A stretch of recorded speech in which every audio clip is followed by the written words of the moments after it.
I would describe that win Saturday as very businesslike. There were a lot of things that could have distracted you, game day and road and all that stuff. I wondered, do you put much stock in a pregame read on your team? It may not be right before you go out on kickoff. It might be on a plane. It might be Friday.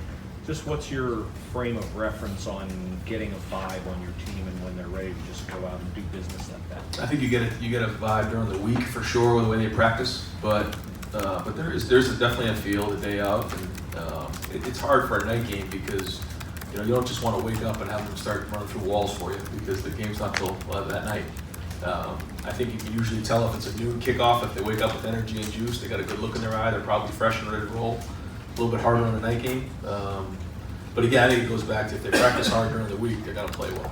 You clearly have themes. You emphasize toughness, tackling, the fundamental type stuff. But I know you probably cognizant as a coach of your message not getting stale. How do you try to vary it, or how do you emphasize the same things without it becoming the same message and they just tune you out and you have a bad performance?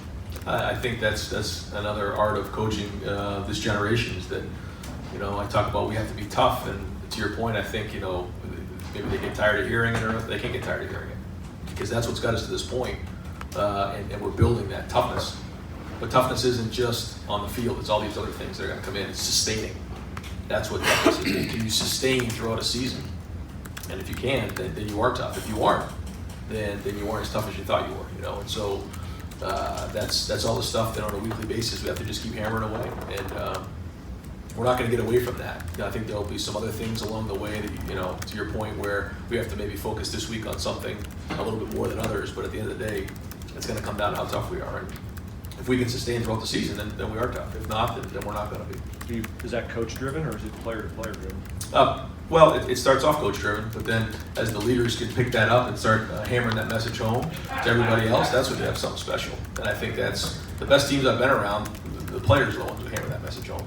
So if the coaches leave the room and they're still saying the same message, now you get something special.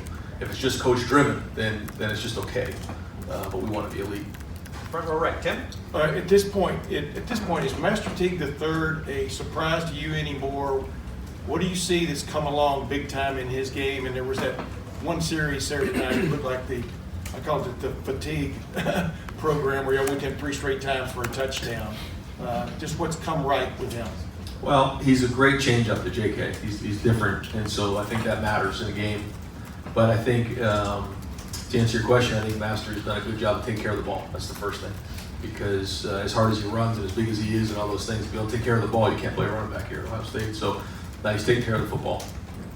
He gave it up a couple weeks ago, but that was it. And for the most part, he's hung on to the ball. I think he's running hard. I think he's downhill. When he sees it, he's rolling. And so the different schemes that we're doing, I think, fit his style really well. And he, may not be pretty, but he's pouring it up in there, and he's practicing. There was a time there in the spring of the preseason he wasn't practicing, so that's hard to get better. And one other thing, I think it was in Indiana. Look, you guys ran left side a lot. Maybe just been because of the plan and stuff. But Saturday night, are you getting feedback from upstairs that Josh Allaby's having a hell of a game? And because y'all seem to run right a lot on occasion Saturday night. I mean, do you work a game like that? I think we get some feedback of, are we handling them? I think you can usually tell that within a game. Are we blocking them or are we struggling to block them? And then if we're struggling to block them, why that is, and try to solve that. But typically we don't typically go to like one side more than the other. I think it's just kind of the way the game plays out. And final questions, front row left, Doug. When you left San Francisco, did you tell Hafley I'm going to hire you when I become a head coach? No, but we had several conversations about coaching in college, and that's where we both wanted to end up.